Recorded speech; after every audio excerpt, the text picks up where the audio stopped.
you for joining us. I'm Liz with the Chicago Museum. As we slowly get this started, again, please feel free to use that virtual chat room as your space to chat with everybody, right? Tell us what you're drinking just the way you would in a pub, in a tap room. We want to know, and share anything you want to share. That's what the space is for. Also, as soon as we get started, we're going to mute you all, but your video capabilities will still be there so we can all see you. Again, right? The point of coming together to learn about beer history and culture, past and present. ChicagoBrewseum.org for everything that we are doing. We've been doing these virtual events since mid-March, giving you 1 or 2 a week. We've had a lot of content, which is really fantastic.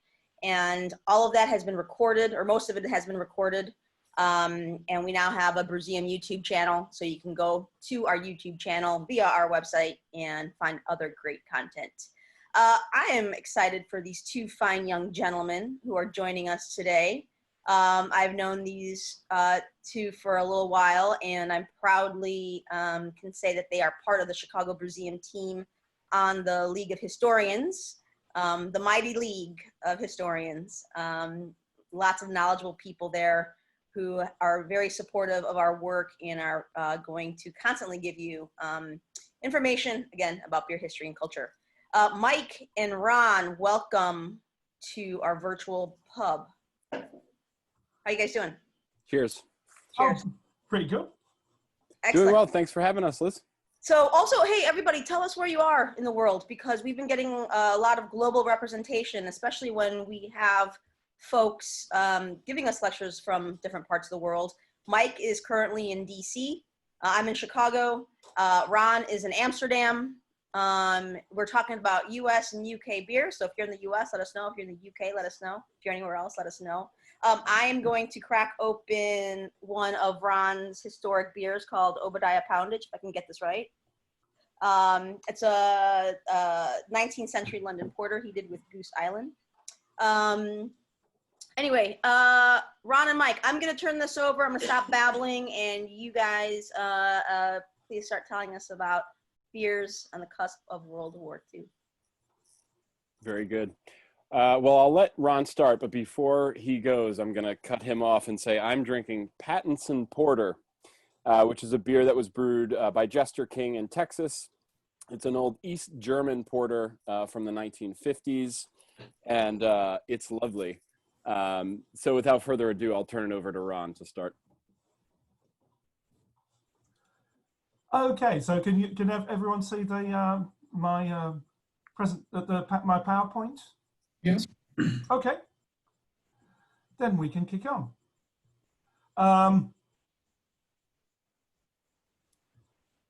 I've always been fascinated by the huge impact of the 2 world wars on beer in Britain. And World War I had this hugely transformative effect on British beer. It really changed it forever. It eliminated lots of styles, some brewing techniques, and basically knocked about 20% off the strength of beer on average. But then between the wars, British beer basically stayed pretty much the same. One of the weird things is that during the latter stages of the First World War, they had price control. And they had beers between certain gravities sold for a certain price. And what you see is that through the whole of the interwar period, they basically stuck with the price categories that they had in the last set of these price control regulations. So it's really weird. So you have things that are like a 6-penny beer, a 7-penny beer, an 8-penny beer. And that normally means a beer in a certain gravity range. So it's actually wonderfully predictable. And we'll see this quite a bit further on in this presentation when I go out onto British beer styles on the verge of World War I. Yeah, similar things happened in World War II, that beer strength was reduced. It didn't get quite as crazy as it did at some points in World War I when beer dropped down to 3% or below. But it still had a big effect, and people trimmed their ranges out, got rid of the less popular beers. And so basically that's when porter died out in the UK, as far as I can tell. So it was quite a traumatic event for British brewers, if not quite as catastrophic as World War I. Though, on the other hand, neither war was that bad for brewers. A lot of the breweries had been on the verge of bankruptcy at the start of World War I, and the war really restored their finances. And the same was true in World War II, that breweries did quite well out of it. In fact, so well that they had to pay extra tax. You used to have this thing called excess profit tax during World War I and World War II to stop people profiteering. So if you made too much money, the government would just take some of it away from you. So this is an overview of brewing in the UK, basically showing the pre-World War I situation. And you can see that way more beer was brewed before World War I than there ever was again. And the tax, the Erstat shillings. So you can see that the tax went up hugely during World War I, and the average strength went right down. So before World War I, British beer was normally over 5% alcohol on average. I mean, even in ordinary mild ales in London, for sure, were over 5% ABV. And that got really knocked back by World War I. And so you can see at the start of World War II, British beer averaged about 4 and a bit percent. But a very high percentage of the price, so over a third, was the tax that was being paid on it. Sometime in the middle of the 19th century, Britain's population outgrew its agricultural capacity. And it was as true of brewing as anything else. So the same way as bakers couldn't get enough English flour to bake with, brewers couldn't get enough English grain to brew with, or enough English hops. So you find that there's some ridiculous points in the late 19th century when Britain's using 50% of the total world hop crop.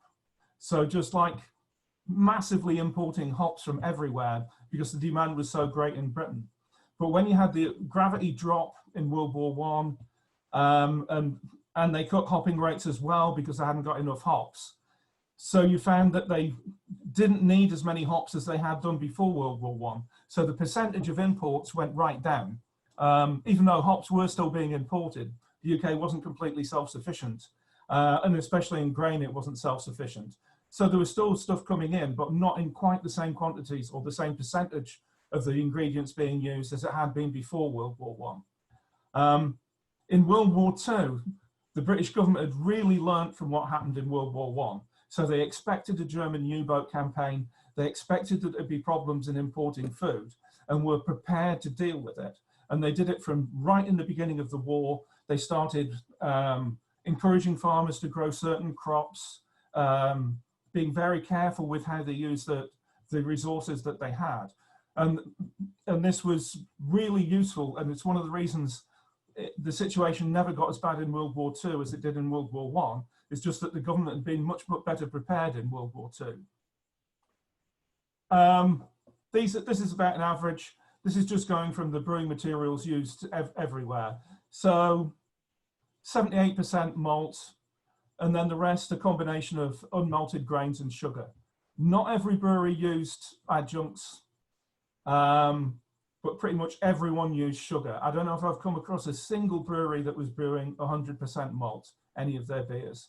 Or maybe Shepherd Neame were. Yeah, but then they use malt extract. So is that 100% malt? Anyway, and maize or corn, as you call it in the States, was by far the most popular adjunct. Though in the UK, it was virtually always in flake form, not grits like you had in the States. Though you will see later on when we get to the recipes that grits were used by some breweries in the UK. Notably William Younger in Scotland, they loved grits. Their beers between the wars were 45% grits, 55% malt. I've actually had some people brew some of the recipes and they weren't as awful as you might have thought. So these are some, I love my tables. So these are just a whole load of numbers about what ingredients were being used. And what you can see happens during the war is that at a certain point, the percentage of malt being used actually goes up. And one of the reasons for that is that sugar was becoming less available, and the UK barley production expanded ludicrously during the war. So they actually at some points had plenty of barley, but not that much sugar. So brewers were given more barley, given more malt to brew with. And so you see the percentage go up. Then what you see happen later on in the war, if you can see where there's the rice, maize, etc., when the adjuncts jump up again from 1943 onwards, that's when they start using flake barley. And so they got plenty of barley. They could have brewed the beers all malt, but they decided to flake some of it because it used less energy than malting, and they were concerned about saving the energy. They were really crazily organized during World War II in Britain, and they were thinking of everything and trying to be as efficient as possible. And that you can see that reflected in what brewers were having to use, that they were getting ingredients which were the ones which were the easiest for the government to supply.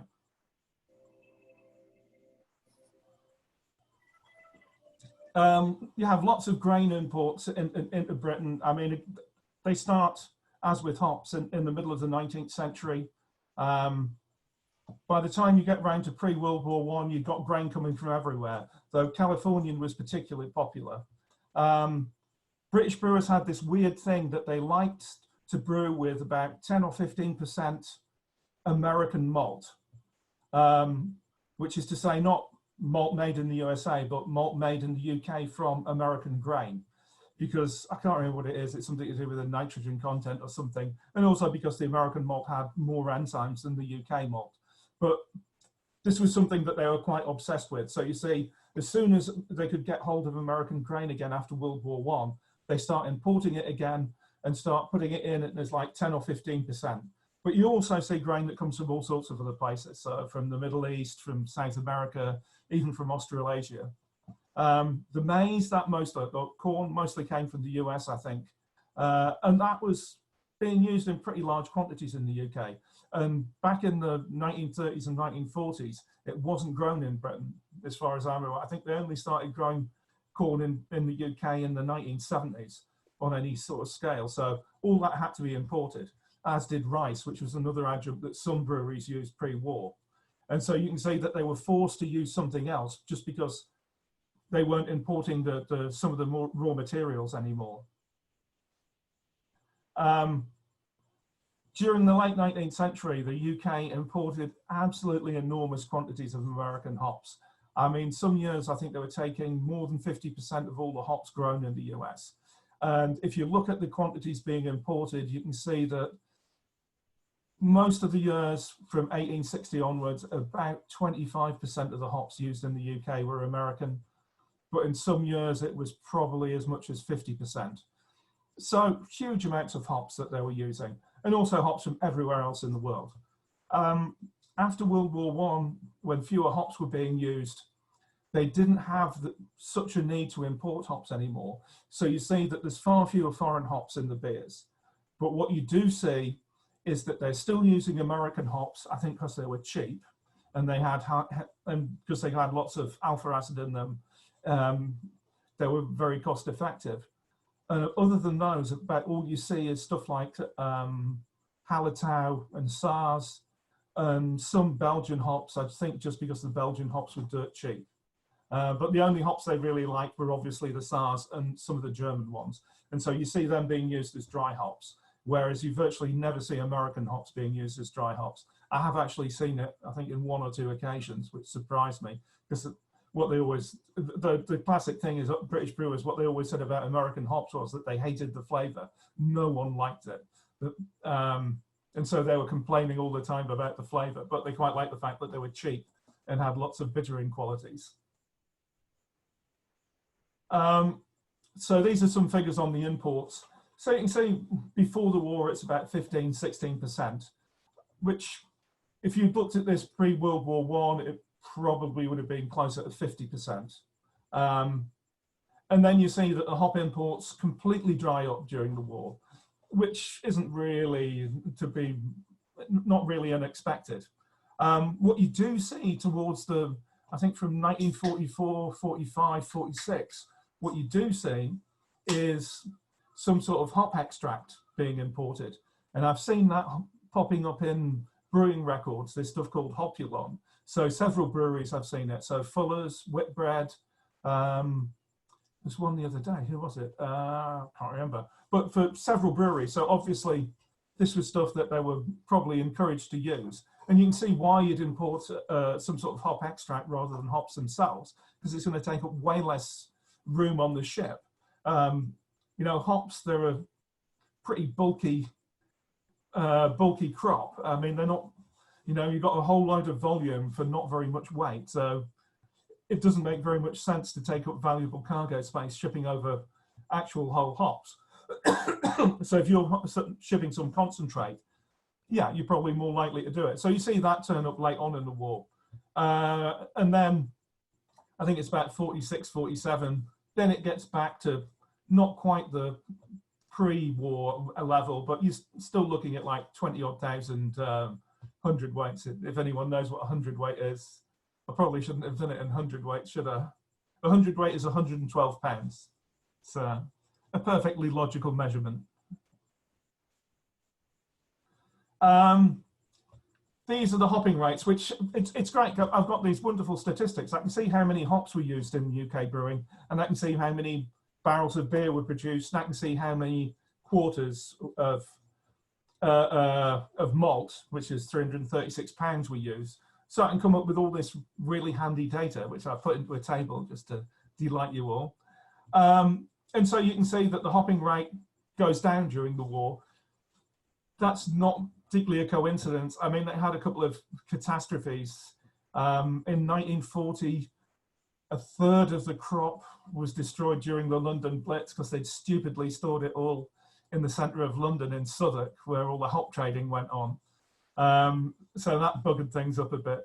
And then in 1941, because there weren't enough hops to go round, the government demanded that brewers cut their hop usage by 20%. And I can see that in recipes. You can see that the amount of hops they're using immediately gets reduced because they didn't have any choice, because they were only given that amount of hops, because they knew, they were told how many barrels of beer they could brew, and they were only allocated by the government the amount of hops that they needed to brew that quantity of beer. So it was all very strictly controlled. Brewers I can see in the recipes that they keep changing during the war. And the reason they keep changing is because the rules kept changing. And so in 1943, every beer's got oats in it, because there'd been a bumper oats crop the year before, and the government told all the brewers that they had to use 10 to 15% of oats in all their beers. So suddenly you've got all these weird beer styles, you know, beer styles that you wouldn't associate with oats at all, have suddenly got oats in them. It's actually quite interesting to see some of them, because some breweries used flaked oats, but some used malted oats as well. So there's some really bizarre recipes in the middle of the war. And then after that, they go back to using flaked barley again. But anyway, I'm digressing now. We should be talking about hops. But you can see that the hop usage has declined all the way through the war. It bounced back a bit again in the late 1940s, and then in the 50s went back down again to about the level it was at the end of the war. Right, so I think this is when I hand over to Mike for him to do his bit about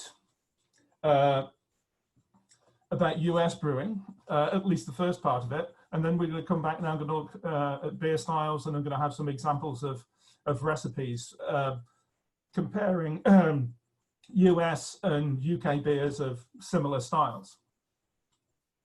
But that's it. Over to you, Mike. Thank you, Ron. I appreciate it. I'm going to top off my Pattinson Porter here, enjoying this wonderful beer from Jester King. So let's see here. We're going to click into my presentation. Here we go. Yeah. All right. So, very good. Okay. Here we have, let's see. Bear with me here for one moment. All right. Yeah, so I'm going to discuss a little bit about American beer during this time. And basically what you are going to see here is, let's see. Let me just get my screen going. I see you're all here. I want to go into presentation mode. Oh, all right. Bear with me just for one moment here. My name is Michael Stein. I'm the president of Lost Loggers. We are a beverage research firm here in Washington, D.C. So that means we are in the business of publishing historical beers. You can ask Ron, the pay is terrible, but the passion is great and the enjoyment is great. Here I'm drinking, you know, a 1950s, a version from a German technical brewing manual of a 1950s beer that was bottled in 2019 by Jester King in Texas. My firm, Lost Loggers, has brewed beer all throughout the US. If you happen to be in Texas, check out the pre-war pills from Live Oak Brewing Company. They brewed a 1912 beer, 1912 US beer that I gave them the recipe for. So the other half of Lost Loggers is Pete Jones. He's our CEO. Again, I am Mike Stein, president. You'll also find my writing on DC Beer. That's the shirt there behind me. If you go to dcbeer.com, you can see my writing there. I also cover beer and cider for the Washington City paper, and I research professionally in addition to writing. So here we go, US beer from just before the war to World War II. You're looking here at a card-carrying member of the New Deal Democratic Club. I was researching before the pandemic Robert F. Wagner, who's a famous senator from New York State. And on his card was FDR. So we're going to talk a little bit about FDR, who is, you know, still a huge issue in, a huge presence in the American mind. Last year, I went to the United States Holocaust Memorial Museum, where my father is on the volunteer board there. And basically the gist of the talk was FDR, you know, what was he to American Jews? Was he a Moses figure, a savior, or did he not do enough? And still, even today, you know, in the American mind in 2020, we're still debating the legacy of FDR. Similarly to the way in which the English are debating the legacy of Churchill, whose legacy has taken a bit of a bruising recently, but I'm not an expert to speak on Churchill. But anyways, I reached out to Bill Luchtenberg, who's a highly regarded American historian, to ask him about 1939, saying that, you know, Ron and I were going to present on 1939. What should I tell the people tuning in? So Luchtenberg appeared on Ken Burns' film, The Roosevelts, and I'll give you Bill's quote here in just a moment. But I wanted to share one moment from a scene in The Roosevelts, the Ken Burns documentary, that I thought was funny, and I hope you do too. So setting up the scene, it's just before Christmas in 1939. Churchill is visiting the White House. So he's visiting for 3 weeks. And night after night, he and FDR sit up sometimes till 2, sometimes till 3 a.m., discussing, you know, the common enemy and the common interests of England and the United States. Churchill needed little sleep, but lots of alcohol. Sherry for breakfast, scotch and soda before lunch, and then champagne and brandy in the evening. So Eleanor Roosevelt worried about both the alcohol intake, but more so Churchill's devotion to the sprawling British Empire. But ultimately, she liked him, and she likened his and FDR's enjoyment to looking like boys playing soldier. And so, again, this is in 1939, recounting of Harry Hopkins, who was Roosevelt's closest advisor on foreign policy. This is a scene that Hopkins describes. So FDR had come up with a grand idea. His idea was the name of the 26 countries who had then pledged to subscribe to the principles of the Atlantic Charter. And Churchill had this bang-on, brilliant idea. We're going to call them the United Nations. So FDR had himself wheeled across the hallway in the White House into Churchill's room. Churchill was fresh from a bath, so without knocking, he barged in on Churchill, and there was Churchill gleaming, pink, naked, and FDR began to apologize. "Oh, I'm terribly sorry." And Churchill said, "Nothing to apologize for." And so the prime minister goes on, the prime minister of Great Britain has nothing to conceal from the president of the United States. That's my terrible Churchill impression. But I love that scene, and I just like to share it. Hopefully it brings some joy to you today on this day. It's important to remember, before FDR, America was dry. And FDR campaigned on the delivery that he would bring prohibition to an end in the United States, which of course he did.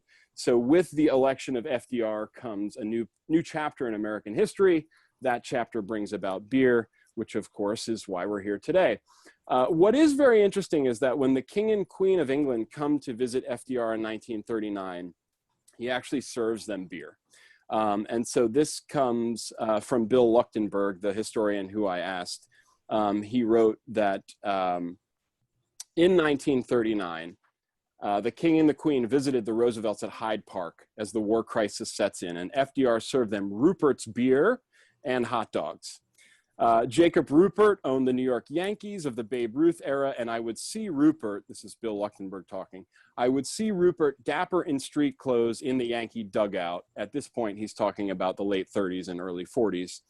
But it's quite remarkable that Roosevelt served the King and Queen essentially a German beer, a lager, and American food, hot dogs. But of course, the proletariat hot dog was served to the King and Queen of England as they come to visit the President of the United States in New York, in Hyde Park, of course. And they're eating German-style beer and eating hot dogs and drinking German-style beer, which is really interesting because the German brewers suffered a great bout of xenophobia just 2 decades earlier during World War I. Some German brewers were actually jumped in the street. They were questioned for being anti-American. So it's really interesting that just 2 decades later in 1939, Rupert, the son of a German immigrant, would have his beer served to the King and Queen of England by the Roosevelts in Hyde Park. And so we've got this great Rupert's is right ad here. But so moving on, setting up the scene in American brewing from 1939 to 1946,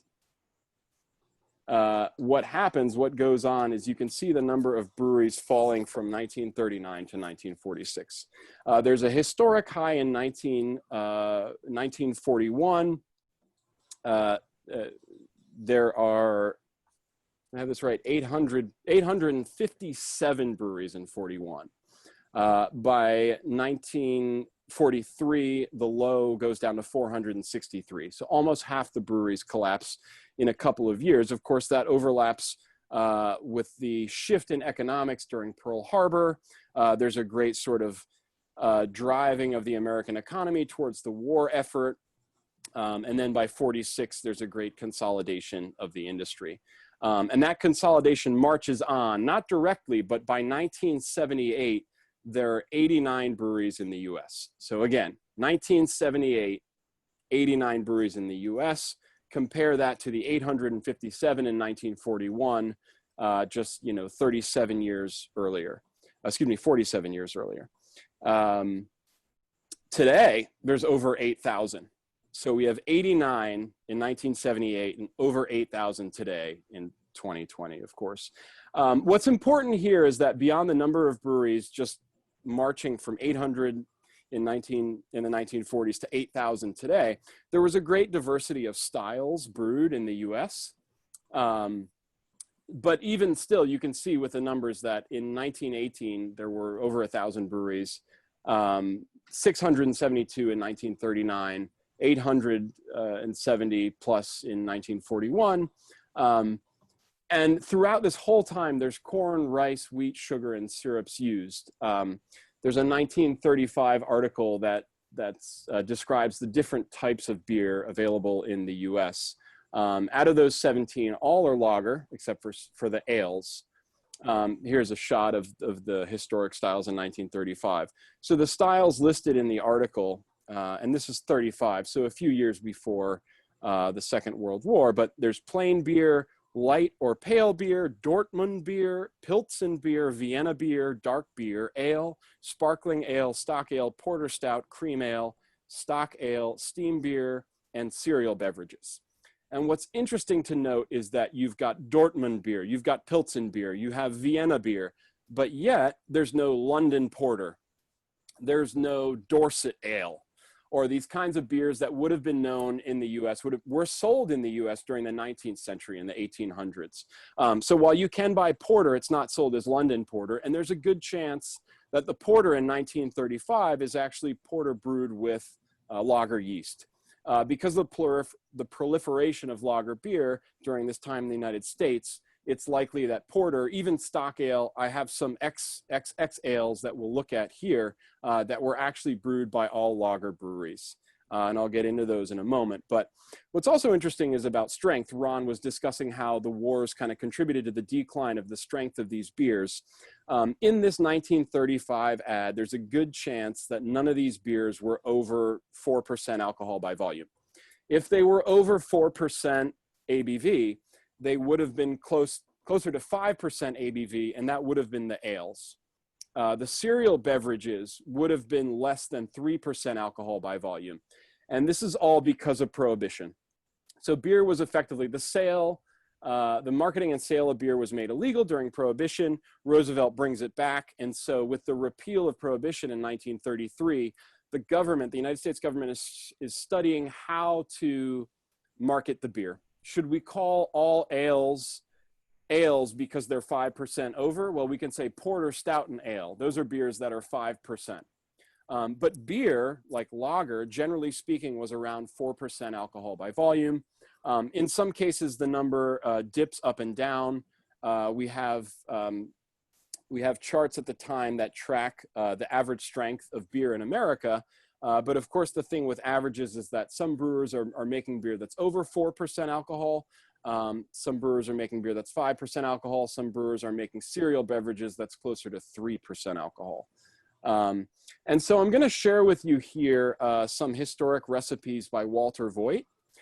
Walter Voigt claimed to be the historian of the Master Brewers Association of America. I believe that he was. But when I reached out to the Master Brewers Association of America, they said, we can confirm Voigt was a member, but we have no record of him being the historian of the Master Brewers Association of America.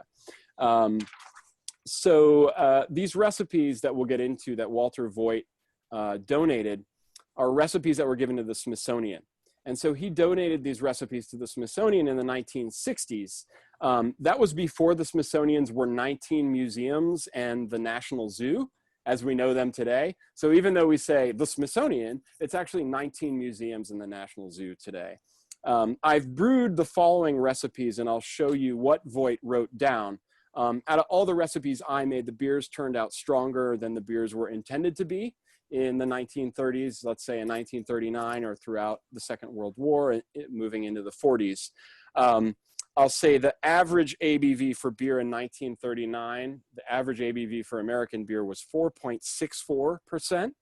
The average ABV for American beer in 1944 was 4.14%. And then in 1946, after the Second World War, the average ABV was 4.04%. So from 4.6 in 39 down to 4.04, under 4.1 in 1946.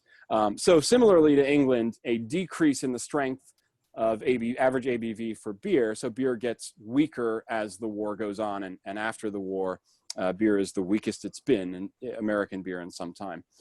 So moving on, who was Walter Voigt? Well, he had several positions at the Amsterdam Brewing Company in New York. This is in 1939. He moves to Baltimore after the Second World War and brews in Baltimore for over a decade. But in this Buyer's Guide and Directory from 1939, Voigt actually has 4 of the 11 jobs listed at the Amsterdam Brewing Company. So I wonder which of his 4 jobs paid him the most. I would assume chemist. I would not assume that master brewer was the best paid job. But you can see the styles of beer that Amsterdam brews there at the bottom. Amsterdam Cream Ale, XXX Ale, Saratoga Special Ale, Unter den Linden Lager. And even though the beers they sold were ales, the beers were primarily lagers. And so here you see a bock, which was not actually advertised. Ron will show you another bock that Voigt donated to the Smithsonian, but this bock actually has grits. It has American malt, grits, rice, and sugar, caramel malt, black malt, And so it's kind of all over the place. It's a hodgepodge of ingredients. There's Oregon hops, New York hops, so hops from both coasts. But what's interesting about this version, it does have grits in it, and there is quite a good deal of corn all throughout American beers, all throughout the 1930s, 1940s. Even today, there's a good deal of corn in American beer, but the majority of corn used in American beer today is in the light beers, Bud Light, Coors Light, Miller Light, comparatively to the craft breweries, which generally speaking don't use any corn or any rice. They'll use sugar in some of their double IPAs or triple IPAs if they brew a double or triple IPA. But generally speaking, there is little to no corn in American IPA today, and that's very different than it was in American beer during the Second World Wars. So the Bock Ron will show you, I actually brewed with Denizens Brewing Company in Maryland, and we actually cut the sugar out of the recipe because the beer was strong enough going from the mash tun into the kettle. We had a bag of sugar, and we said, forget it. We're not going to use it. We'd rather have a 5.2 ABV Bock beer that was historic to 1939 than have a 6.2 ABV Bock beer and use the ingredients to a T. So here's a shot of the XXX ale. You can see that even though this beer was called an ale, it was fermented with lager yeast. Here is what the XXX ale looked like.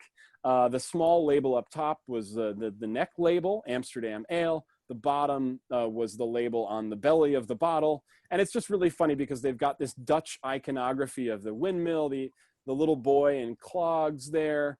It's very interesting to see the branding, the marketing of the beer. Here is the 1939 Pale Ale. The Amsterdam brewery actually bought a brewery in Waterbury, Connecticut. And you can see Voigt's notes there in the top right corner, Waterbury, Connecticut. So he was brewing some of these beers both in Connecticut and New York. But again, pale ale with grits and sugar. It's quite uncommon in American brewing to have both corn grits and sugar. Out of the dozen breweries in DC, none of them have a rice cooker or what would have been called a grits cooker in 1939. All of the American breweries outfitted in 1939 and throughout the Second World War had a separate piece of equipment just for cooking grits, what they would call a jump mash or a classic American double mash. So you'd mash in with a little bit of barley and grits, a whole bunch of grits or rice, and you'd cook the grits or the rice, and then you'd move that mash over into the main mash. And so here's how the beers were sold. The pale ale was sold as pale beer right next to the XXX ale, and it came in a clear bottle. So it likely was skunked unless the beer was kept out of sunlight. But sometimes that's a desired taste in recreating some of these beers, so we can bottle in clear glass. Here is the 1939 lager. And it's very interesting too, out of all these beers, the lager actually had the least grits or the least amount of sugar out of the beer, but it also had Oregon, New York, and imported hops. Here's what the Amsterdam lager was sold as. I brewed this Amsterdam lager last summer with the Oregon, New York, and imported hops. And it was very nice. It was very dry. Because we used corn and sugar, the beer really fermented quite low.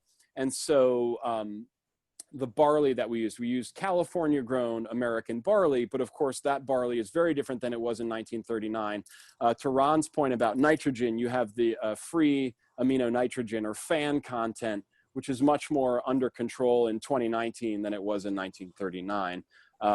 Our chemistry is just better. The agronomics of growing barley have changed quite a bit. So even if it's not better, I could argue with someone growing barley in 1939, they might say it's not better, it's just changed. But so anyways, here we're looking at corn in US beer. This is the average in 1939. So the average amount of corn in a barrel of American beer is 7.7 pounds per barrel.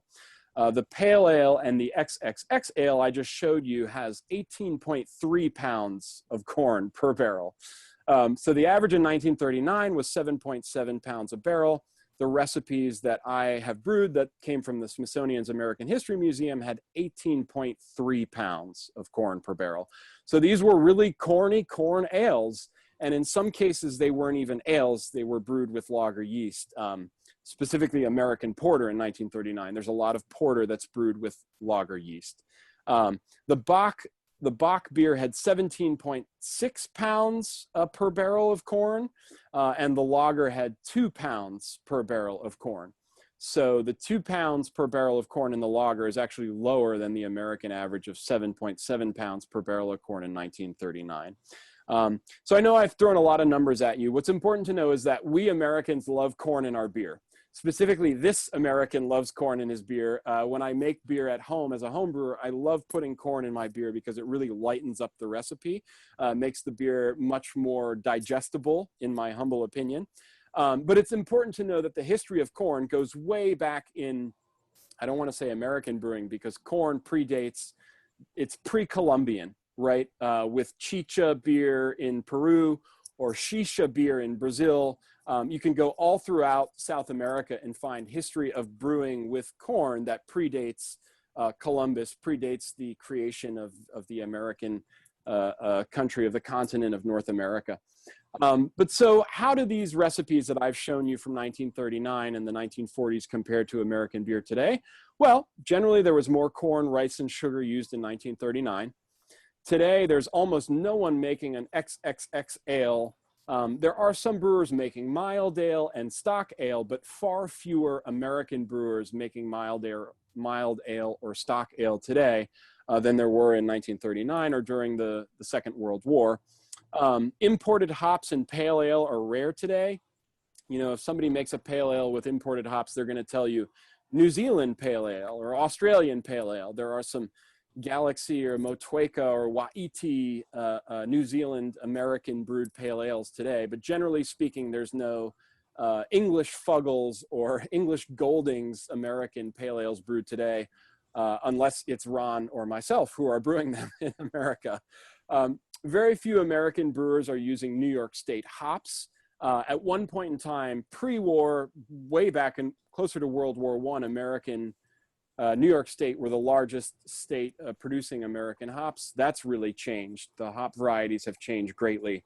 And so here is a 1938 pamphlet calling for, quote, the need for a standard method of evaluating hops and methods.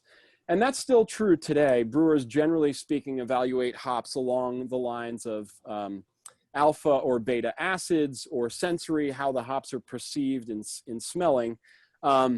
But it's being met differently in different countries. I know I have a friend who brews, he's the brewer co-owner of Sapwood Cellars in Maryland, and he says that he actually published the book Hops for the Brewers Publications, and he's saying that, you know, a lot of the sensory compounds in Australian hops, like Nelson Sauvin hops, owe to the wine growing industry in Australia and New Zealand.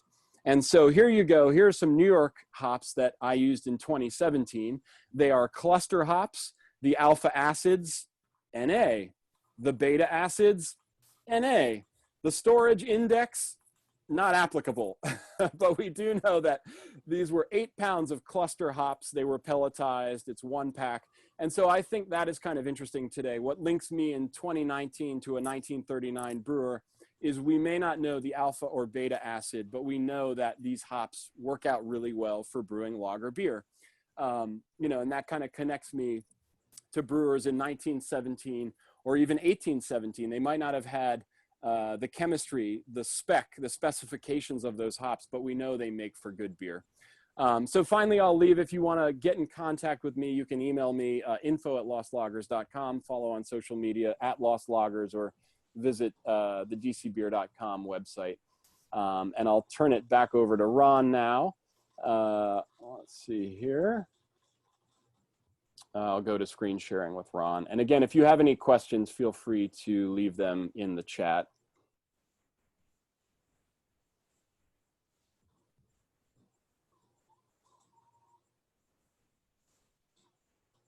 Right, I think that's me.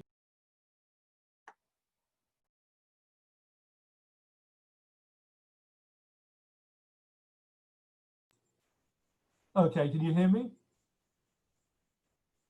Okay. Yep. Cool. So when I was saying earlier on about the World War I price controls, for draft beer, they were pretty much applicable right through until 1939, because apart from one little blip in the early 30s, the tax rate on beer stayed the same. So the price of beer was completely stable between about 1921 and 1939. So the beers really did fall into these sort of like classes. I mean, by far the most common type of beer would have been in the sixpenny class here. So, I mean, these are all original gravities.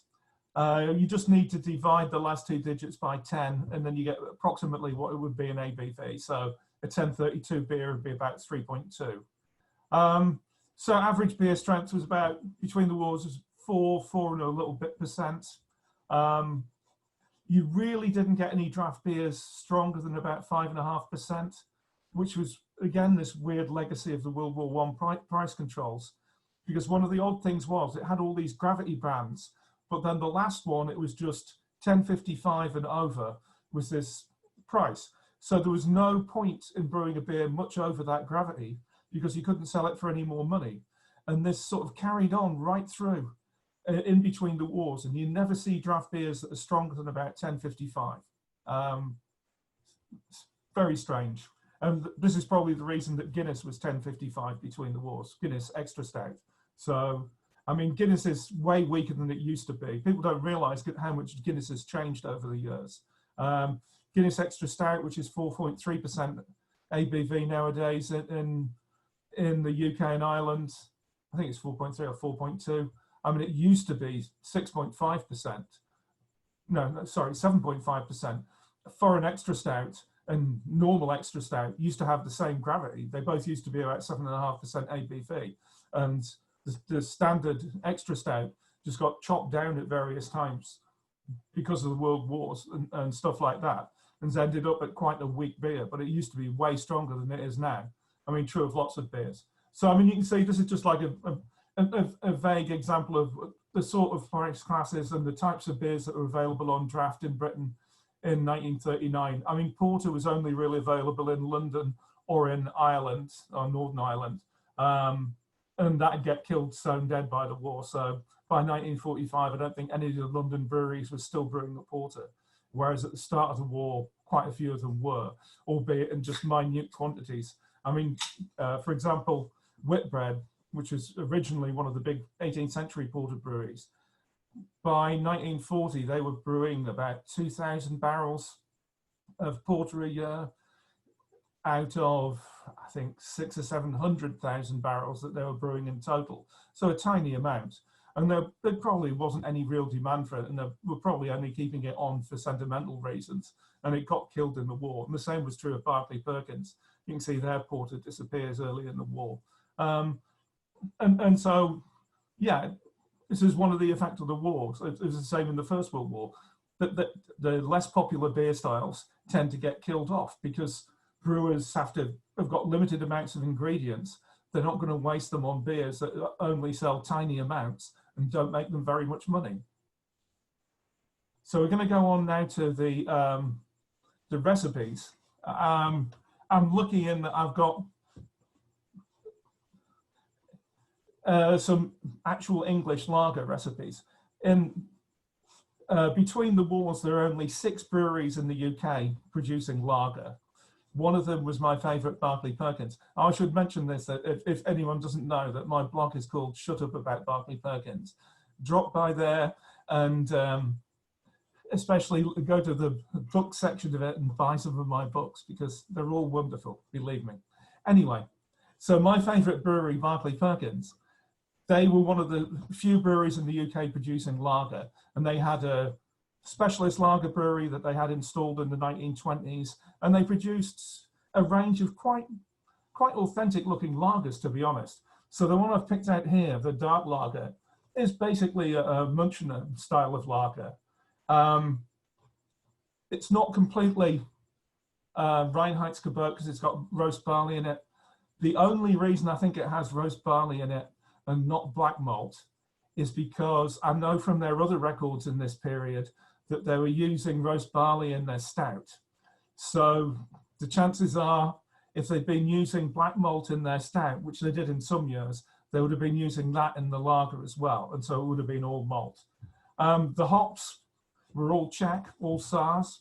And it had a proper, you can't call it a decoction mash because they didn't boil any of the wort, but it had a very complicated mash scheme with several different temperatures that it was held at.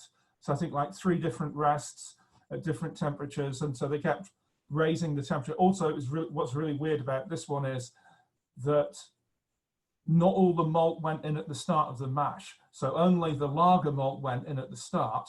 The colored malts only went in when it was doing the second rest, which I think was, I'm trying to think what temperature that was. I think 150 something. I can't remember, 150 something Fahrenheit, I think. So that was interesting that they didn't put all the malt in at the start. So quite complicated. Probably because they had a Danish lager brewer in, so he probably wanted to do stuff the proper way. So I've compared this with an American beer, the bock beer that we were talking about earlier. And if you look at it, the grist isn't that much different. Mm-hmm. It's got the same 3 basic elements. As I said, the Barclay Perkins beer could easily have had black malt in it. So they're not a million miles away from each other, other than the fact that the US beer has got grits and rice and sugar in it, which the British one doesn't. If you had, I was going to say, if you had considered the corn, getting rid of the corn in the US Bock, you'd almost make up the percentages in the barley for the Barclay Perkins beer. You'd actually be over. So you've got 79% of lager malt. You'd have 80% of American. If you shifted that 24 to that 58, they would be much more similar.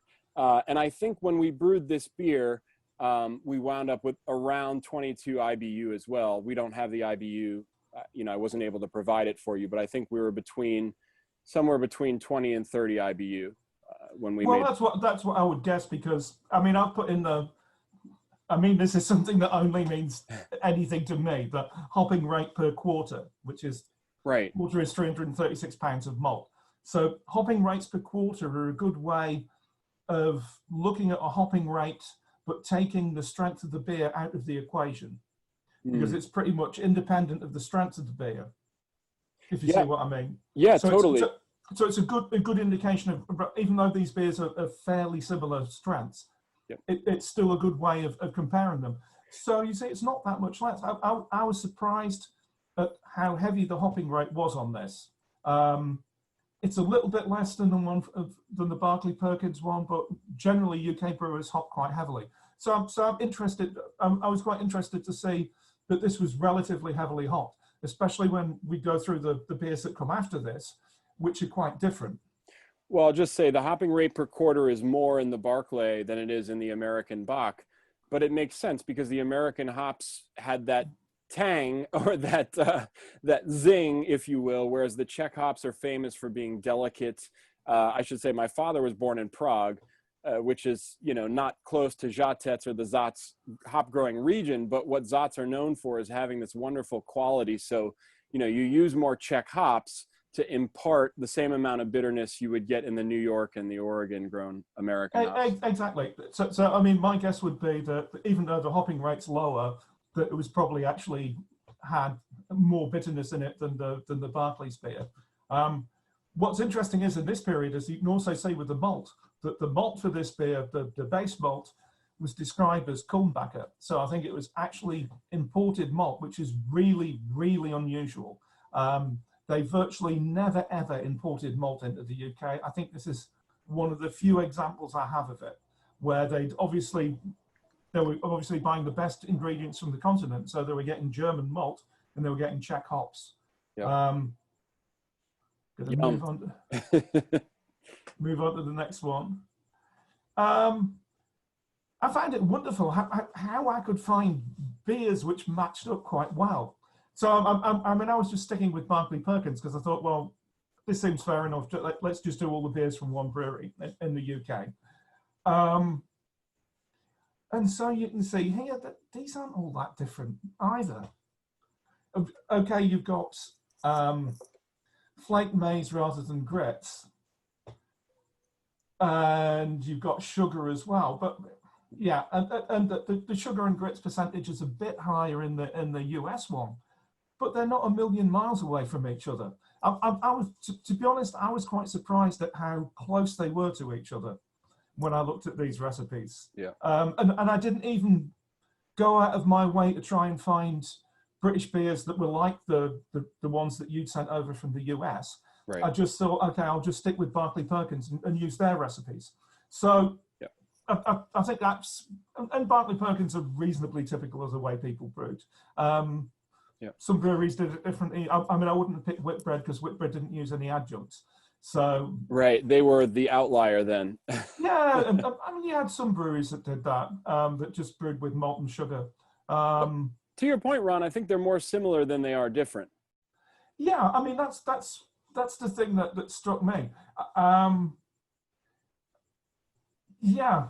I don't have. I wish I could answer whose imported malt this New York brewer was using, and I talked to this guy.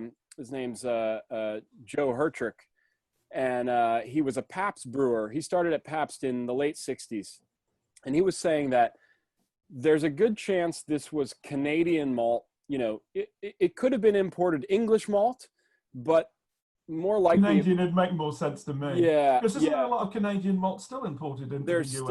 There still is. A lot of American brewers use Canadian. I know, because when I was at FX Matt, there was some malt coming in that was Canadian, because they have a railway siding that goes right into the brewery at FX Matt, if you've ever been there. And chances are, if it's a New York brewer, there's a way higher chance they're using Canadian malt than if it's, let's say, a Californian brewer. Yeah, right? exactly. Yeah, exactly. Yeah. I mean, if you've never been to FX Matt, you should definitely go there. It's the craziest brewery I've ever been around.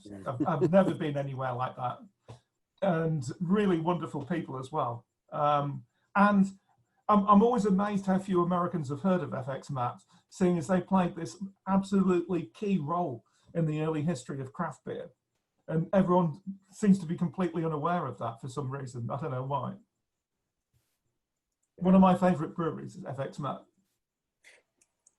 They're great. Yep. Anyway, where were we? We were basically saying that these were similar. I mean, the hops different, but yeah, it would be nice to know where the hops came from.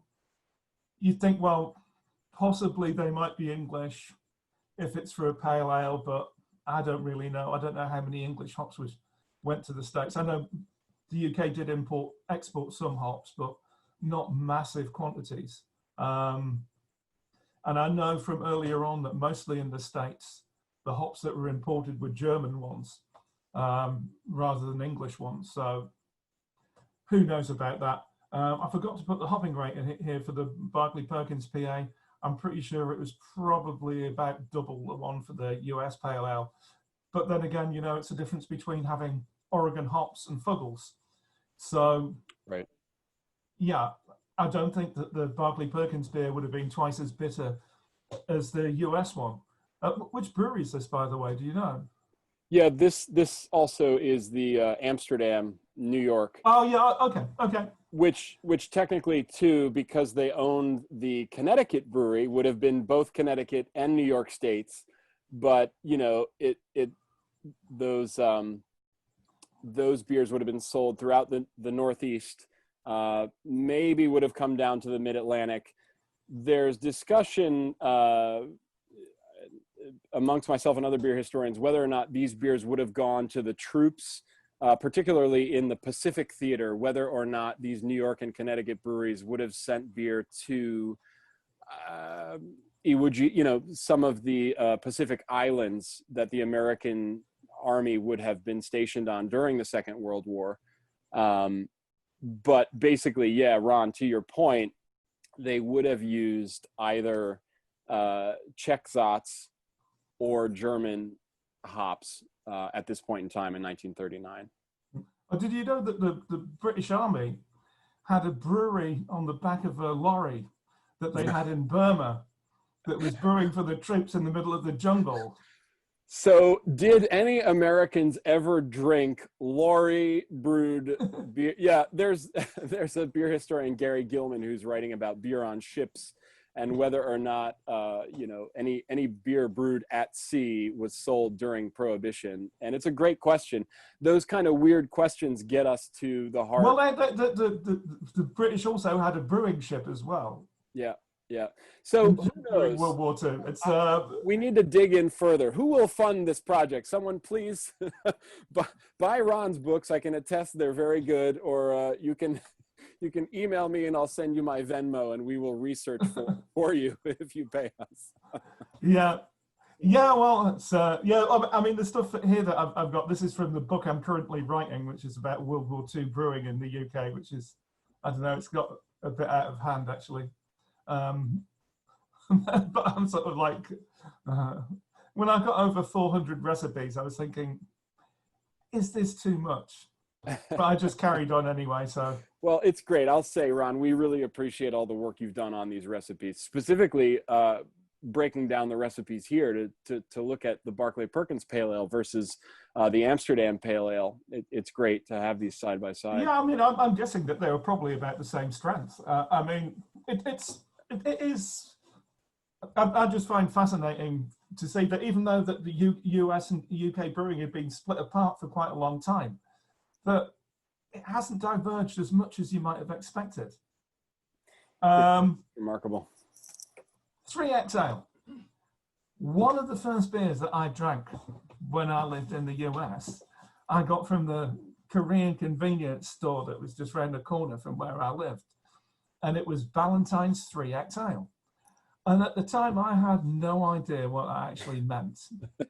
And I'm glad I got to drink. I don't know if it still exists or not anymore, Ballantine's 3X. Yeah, it's owned by Pabst, and Pabst hasn't made the 3X. But quick divergence. So Ballantine was brewed in New Jersey for a long time. It was born in New Jersey. They had the Pride of Newark, PON Pon beer. They brewed a stock ale that was released once a year in January. That beer also actually had some American presidents gave that. It was a barley wine. It was a Burton that they brewed once a year. I've actually drunk that. Yeah. No, I was really lucky. Someone had a bottle that was, what was it? It was brewed, I think, in the 1940s and bottled in 1966. Crazily. Yep.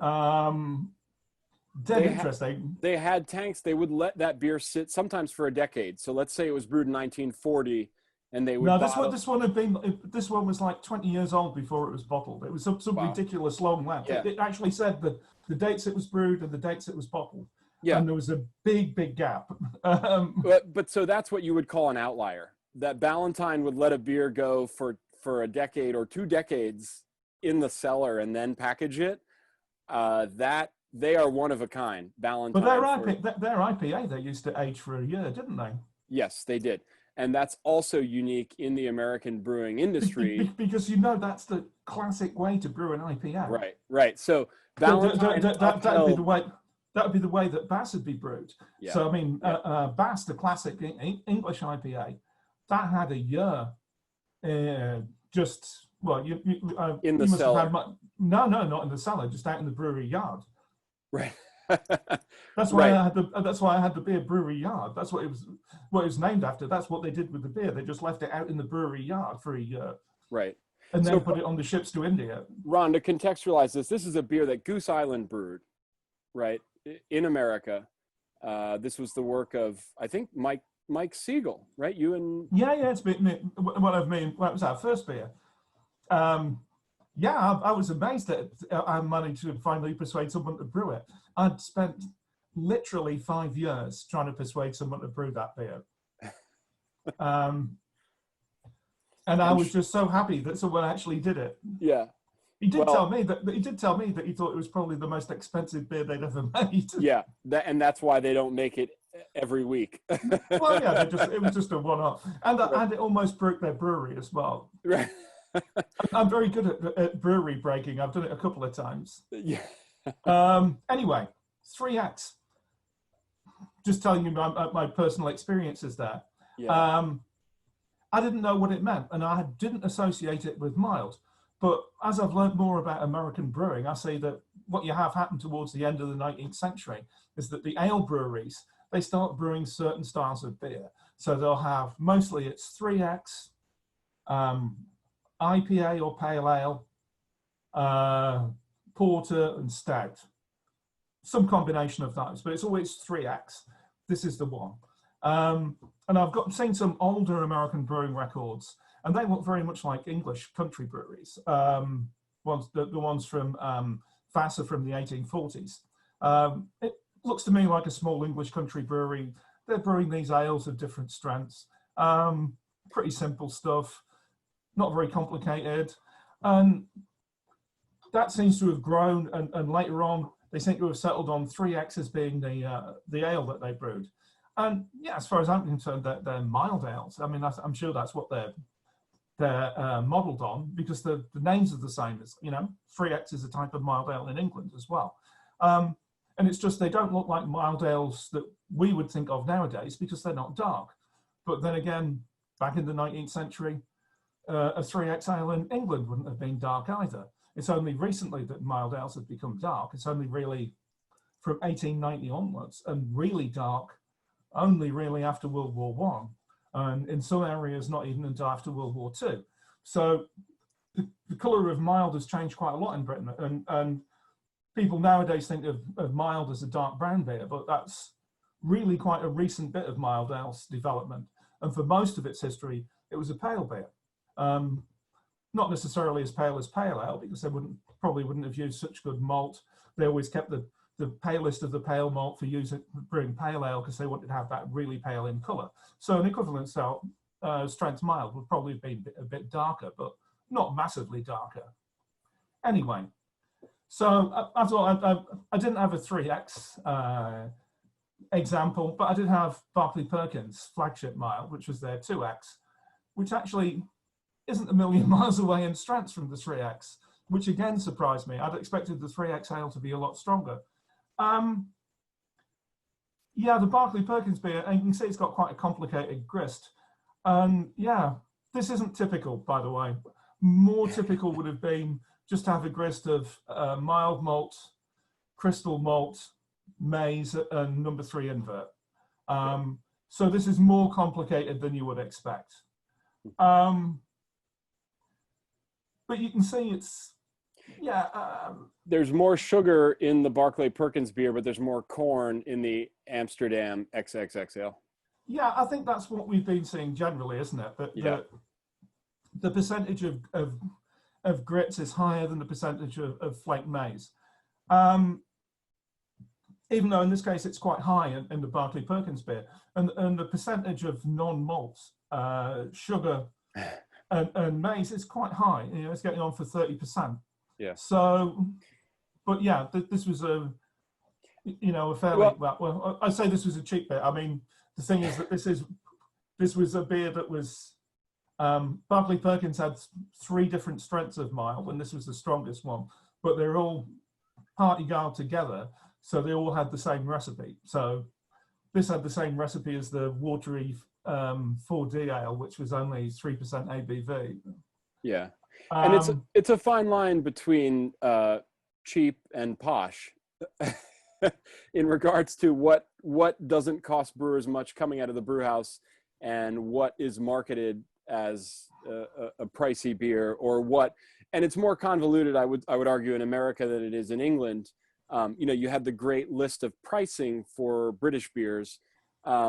But for the American beers, I would say, the XXX ale it appears to be a beer of great import, but yet at the same time, it's a beer that in this case is almost 27% corn. So for these corn ales, it's like not a lot of malt in the beer, but it's a beer that in this case is a beer around 5%, closer to 5% ABV than it was 4% ABV, whereas the Barclay beer was under 4% ABV. Yeah, well, it's difficult to say, because who knows, right? Well, no, the thing is, because the the real strength would have been higher, because this is the racking gravity, and it was a cask beer. So at the pub, it might have been. It would have 4. been a bit stronger. It would have been over 4%. But that's unique to British pub culture, I would argue too. It's kind of like the Czechs in beer. So much of Czech beer is sold on draft, right, over the bar. Comparatively, and Czech beer used to be virtually like cask beer. No one ever seems to. One of the things I can't understand is why people didn't complain when they changed the dispense system in Czechoslovakia, because the old system, air pressure, not CO2 pressure, basically gave you beer with the texture of cask beer. It was way, way better. Czech beer before, in the communist time, was basically pretty close to cask beer, because it was only very roughly filtered. It had an amazingly short shelf life, and it was served without extra CO2. So it was wonderful stuff, and that's all gone, and no one seems to have complained about it for some reason. Yeah. I think I'd be the only person in the world who's pissed off about it. Well, anyway, I think we're trying to go through some recipes, weren't we? Sometime in the way. As much as I would love to talk about the media, the Czechs' opinion of beer under communism, we should get back on track. Yeah, I mean, again, the difference is a huge thing is the hopping rate. I mean, 1.63 pounds per quarter of malt. That is pathetically low. That's even worse than the Scottish breweries. They were normally at least double that. So that's very lightly hopped. I was really surprised at how much New York State hops turned up in those recipes, because I thought that the industry had been pretty much dead by World War II, but it doesn't seem to be the case. It's really interesting when you look at British brewing records in the 19th century. You see that in the beginning, when they're talking about hops that come from the US, all it just says is American hops. And then at a certain point, you find that as well as describing some as American, suddenly you get stuff that's described as Pacifics. And so they're differentiating between East and West Coast hops and calling them different things. And so sometimes you see them just called Pacifics, and then you'll get them specifically called Oregon or California or Washington when they're being, but often they'll just clump them all together as Pacifics. But it's interesting that that whereas they might clump together the West Coast hops, they always differentiated between the East and the West Coast hops. Sure. But the ones described as American, they really disappeared from English brewing before 1900, I think. Yeah. I'd have to I'll look back at this. But, yeah. No, you're right. You're really right. And to your point, it's more common for a New York brewer to have New York hops than it is for a brewer in another American state to have New York hops. Oh, of course, that makes sense. It is in New York State, yeah. But so if they were still growing hops, yeah, he's going to buy. I was being stupid. But but there's a swing. Sense. There's a swing. This brewery would have had New York State hops in its Connecticut brewery as well, which would have been rare for the state of Connecticut. But at some point, there is a pendulum swing where there are more Czech hops in New York breweries than there are New York State hops in New York breweries. And that's an interesting pendulum swing, the same way that in England, you would see more Oregon and California hops than you would Washington State hops, whereas today in America, the hops from Washington State are number one. There are more hops grown in Washington State than there are in the rest of the United States. So it's about agronomics, and to your point, it's constantly evolving. It's always changing. Yeah, I mean I mean one of the things about Britain in the past was about how it dragged in stuff from all over the world. This is what the British Empire was all about, was dragging in stuff from everywhere. Right. But it wasn't limited to countries that were actually being run by the empire, but also everywhere else as well. Yeah. And you look at it, sometimes I look through brewing records from just before World War I. It's like this one Scottish brewery, Thomas Usher. I was looking through their page after page of all these beers, and it got malt made from barley that came from everywhere in the world, and it's like page 12 before there's any from Scotland. And I've got examples of Scottish beers where the only Scottish ingredients in them are the water and the yeast. Wow. And everything else is imported. Yeah. I think, Ron, I was reading your blog and I saw, so we're talking about a brewery in Scotland, and I saw Chilean malt from Chile.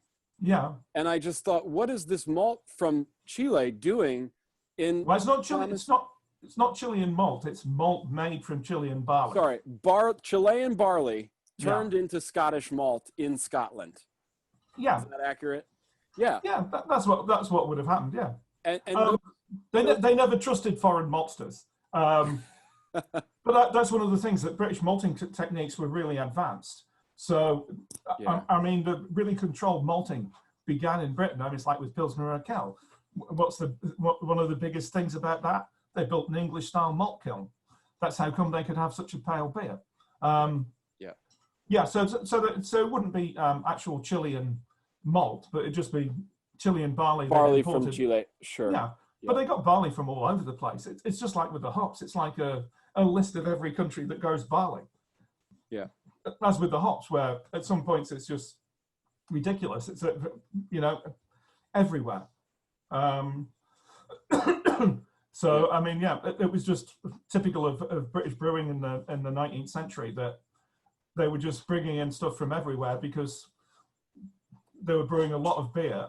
It was very strong, and they put through loads of hops in it, and yeah, they couldn't grow enough stuff to brew beer like that in the UK anymore. Yeah. Let's go on to the next recipe. See, this is a good one, right? Because when you were talking, Barclay Perkins lagers are really fascinating because they're all quite different and they're all brewed quite differently. And most of them are pretty much pure malt or just malt and sugar or something. But Barclay Perkins Export had grits in it, and it had a cereal mash as well. So they did a cereal mash, which they boiled for, I think, 15 minutes at the end, and then which they mixed back in with the main mash, pretty much like a decoction. Yep. This is exactly what I did when you were talking about a percentage of grits earlier. I've never seen any beers with as high a percentage of grits as William Younger's, where it's normally about 45% in their interwar beers. Really crazily high. Mm. So, I mean, I did a beer with Dan Paquette of Pretty Things, where we did a William Younger's Scotch Ale, which was quite a huge percentage of grits. And he did a cereal mash and used it basically as a decoction with the rest of the mash, and it worked out really well. But that's one of the funniest beers. When I looked at the reviews of that beer, they were so funny because this was a Scotch Ale, right? And all it was pale malt, loads of grits, and I think caramel to colour it. Yeah. And you see all the reviews where people are noticing smoke in it and all sorts of shit. It's really quite amusing, right? Because the beer wasn't anything like that, what people assume, because it was actually a genuine Scottish recipe, and the Scots didn't brew the way people think they did. So everybody said, how much smoked malt is in here? And you said 0 barley kernels. Yeah. Well, obviously it wasn't fucking smoked, but yeah, no, I shouldn't swear. Anyway, so again, you can see this is all SARS hops, but the mash is really interesting in this one. But very simple. And you see, okay, the grits percentage is higher in the US lager, yep. But again, they're not that hugely far away from each other, are they? No. So this is one of the. I've been quite pleased about this exercise because in my mind, British and American brewing was further apart than this at this point. Right. And I'm surprised at how close some of the beers are to each other. Yeah. Yeah, quite pleasing actually. No, it's arbitrary. I'll say, Ron, it's kind of arbitrary. But if we take, let's say, 12% of grits from the New York lager, and we say 12% on 67 is 79. You have 18% grits in the U.S. and 18% grits in the London beer. Yeah. I mean, that's pretty remarkable. More Zats, of course, more Czech hops in the London lager. But, you know, it's possible that the imported hops in the New York lager, in the U.S. lager, was the same Czech Zats as they were in the British lager. They could well have been. Yeah, use of sours in British brewing is dead interesting. You see it quite a lot. Even in the 19th century, they're importing sours hops. You can see the way that they use them, that they obviously like them. There's some of the few foreign hops, I think, that were really valued in the UK. But yeah, one of the things that really fascinates me is British and American brewing culture and the relationship between the two, and the way that you've seen ideas moving both ways between them for quite a long period of time. And you know, even in the modern period, that you see that some of the early craft brewers were quite influenced by real ale and some of the things that were going on in Britain.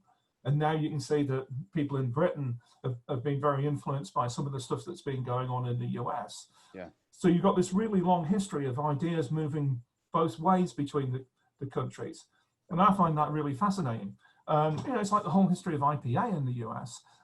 That's obviously something that moved to the US after American independence, because there wasn't a beer style called IPA when the US became independent.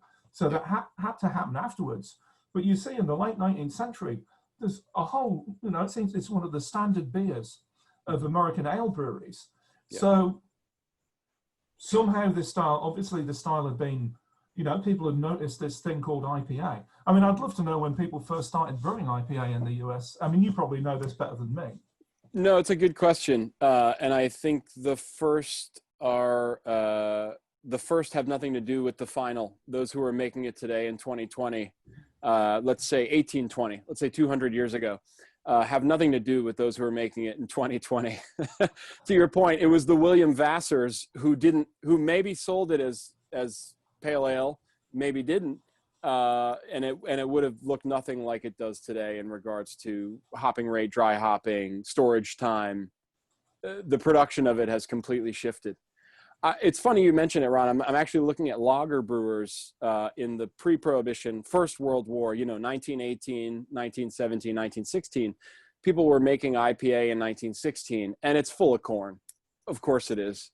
It's, you know, and the IPA brewers today are not making it with corn. So it's really interesting, the shift. No, but just like IPA, it's a really fascinating thing in the States, because it is, in some ways, a traditional beer, which has been brewed for a very long period of time. Right. But you've got like this sudden jump in what it was. Yeah. But it was something that never completely died out, because you had Valentine's IPA. A small thread kept it going, and they kept the Bass Pale Ale flame alive. Yeah, so it is very interesting that you've got this quite long history of IPA in the States, and I think people shouldn't undervalue the stuff that came before the craft IPA, because I think like a beer like Valentine's IPA sounds to me like it was a pretty distinctive beer and pretty bitter. I mean, I had Valentine's IPA in the late 1980s, and I'm guessing it wasn't anything like it had been before, but it's still quite an interesting beer. Yeah. At least by American standards at that time, which was, absolutely, you know, when the beer was pretty damn shit, to be honest, most of it. And to your point, the slide into terrible American beer kept going when Valentine's left New Jersey, and it became essentially a macro-produced lager. You know, everything, even though the names were different, it was all the same lager beer. It was coming out of Wisconsin. It left New Jersey. It had fundamentally changed in character. You see, for me, one of the reasons Valentine's resonates with me is because where I grew up is Newark-on-Trent, which is a brewing town in the UK. Remarkable. You can't make it up. Well, no, it's weird that I regularly come across, because Newark was also a huge malting town. I regularly come across entries in brewing records where I know from the name that it's Newark malt that was in there, because I know the name of the Newark maltsters. So that's always really weird. I have that sudden connection with my hometown. Interesting. Yeah. That's amazing. That's the power of beer culture, the way that it ties into our own personal lives. Yeah, I didn't realize until years afterwards that the school I went to, my secondary school, Magnus Grammar School, was on a street called Earp Avenue.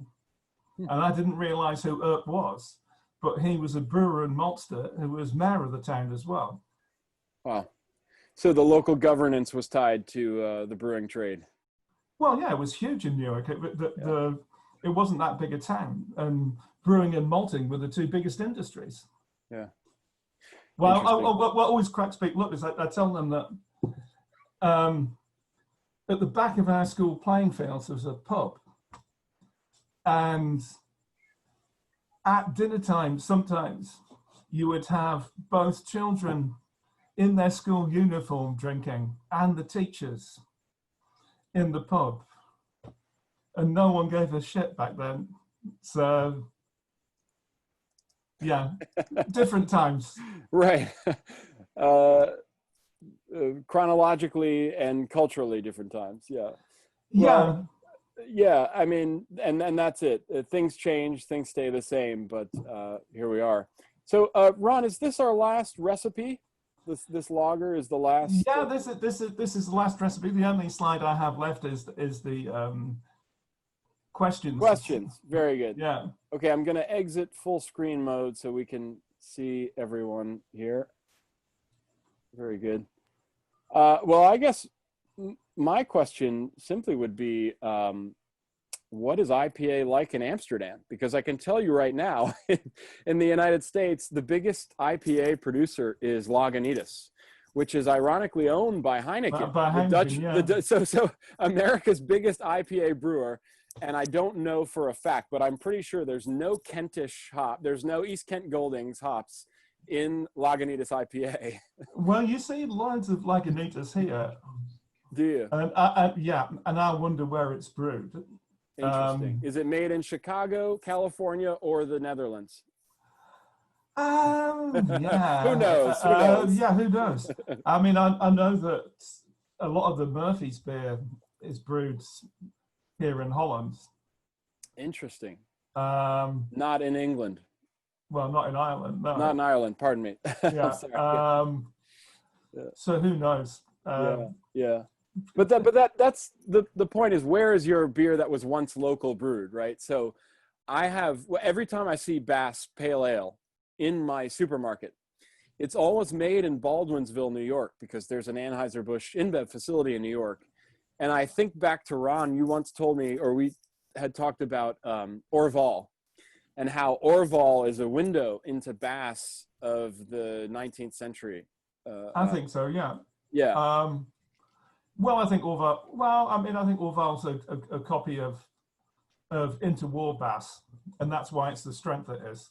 You mean Bass between 1918 and 1939? Yeah. I can remember telling people years ago that I thought Orval was meant to be an IPA, and I've had people laugh at me for years. And when we did the brewery yard, I thought, yeah, I was right, because the only beer that Brewery Yard tasted even vaguely like was Orval. It was the only beer that I could say was even vaguely similar to it.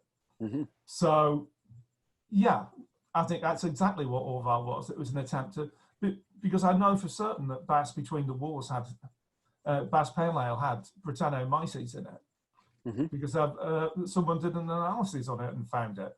So I know for certain that that's correct, a Brettanomyces character. So, yeah, it is weird, but yeah, if you want as a commercial regular beer, yeah, Orval's as close as you can get to a 19th century IPA. Yeah. Well, I love Orval, and I love how it changes over the years. You buy a case now, and by 2025, it's a different beer that you're drinking 5 years later than what you bought. And I think that's the beauty of it. So another shameless plug for Jester King, but this beer, this breaded you know, in this case, East German porter, I've had a lot of these porters. I've brewed a lot of these porters with Brettanomyces, and they are just a wonderful kaleidoscopic lens to brew the viewing world. You know, when they're 3 weeks old, when you've just bottled them with Brett and they just start getting bubbly, there's no Brettanomyces character. When they're 3 months old, they start to pick it up. When they're 3 years old, they really come into their own, and the beers just change over the years, you know, and it's wonderful. I wish there was more porter in the world, and I wish there was more Brett porter out there for the consumer to really get into. But getting anybody to drink porter these days feels like a win. Well, you know what I'd like to get someone to do, which is to, I mean, you couldn't call it Russian stout, but to bring back the proper recipe of it, and age it with Brettanomyces, because that is such a wonderful beer, and I've got quite a few recipes for it. So if anyone would like to get in touch with me and wants to do this commercially, we can call it some. Commercial brewers, if you're listening and you'd like to revive this style, how do they get in touch with you, Ron? What's the best way? Oh, you can get in touch with me via my blog or great. Shut up about barclayperkins.blogspot. Yeah, shut up about Barclay Perkins. Yeah, I mean, you can see why my family get annoyed with it, since I've pestered you lot with various Barclay Perkins stuff. Well, the best advice, the family isn't even interested in beer, well, other than drinking it. Sure, but the best advice you gave me, Ron, was to take my son down the pub, which I've done over the years. Granted, this was about 5 years ago when you gave me that advice, but still, it's yeah. Well, thank you all. Thanks everybody for tuning in. Any final questions here before we sign off? Yeah, guys, here's your last chance to ask Ron and Mike any questions you might have. In the meantime, Ron and Mike, thank you for joining us. We always love to provide diverse content, and I get particularly excited when you guys get this technical and this nerdy and geeky about beer, because it's the side that I really don't know. So I appreciate you guys sharing your knowledge with us today. You can reach out to Mike and Ron via their blogs, Lost Loggers, Shut Up About Barclay Perkins, chicagobrewseum.org is where you can find out what we're doing, what we're up to. We have lots of events happening every week. We actually have things happening through August, and we populate our website as soon as we know what we're doing. And next week, we're actually going to be doing a talk about the history of stout in Australia with Peter Simons, who's another fine one of my mates. Yes, and our League of Historians. And the following week, we are going to be doing a chat with our friends at the Art Institute of Chicago to discuss their upcoming exhibition, Monet in Chicago. And in honor of that, the Brewseum and Art Institute of Chicago and Half Acre Beer Company made a beer called Stacks of Wheat. You can find that all over the country, actually, right now, because Half Acre is all over the US. So we're going to be doing a talk about the intersection of Monet, Impressionism, art, beer, and Chicago. So again, all that information, you can find it on Brewseum, chicagobrewseum.org. Thank you all for joining and for supporting and for being here as always. If no one has any other questions, I'm just going to wrap that up. And again, Ron and Mike, thank you again for being here, and look forward to the next one. Thanks, Liz. Okay. Thanks, Ron. Have a great day, everybody. Yeah. Bye, everyone. Friends.